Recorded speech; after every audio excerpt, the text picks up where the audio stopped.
always wanted to create my dream game, a game with no boundaries and limits, a game where I could just leave the game itself and travel the stars, an open world role-playing space game with zero loading screens, a game with no props where every room in every single building could be fully explored on all planets, moons, asteroids, and space stations.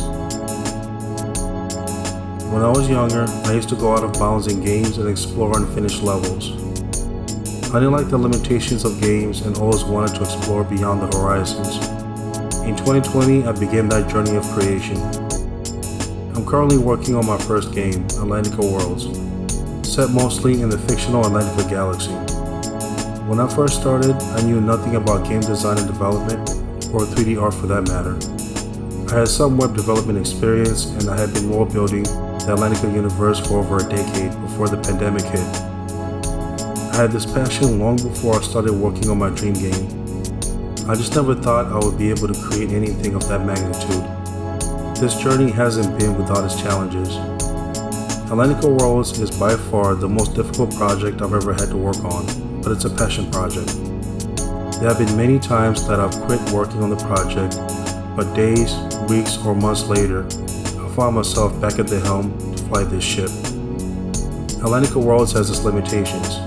The game runs at an average of 30 frames per second and uses too many system resources. The galaxy itself also has a lot of dependencies, with the code extending to hundreds of Unreal Engine 5 blueprints.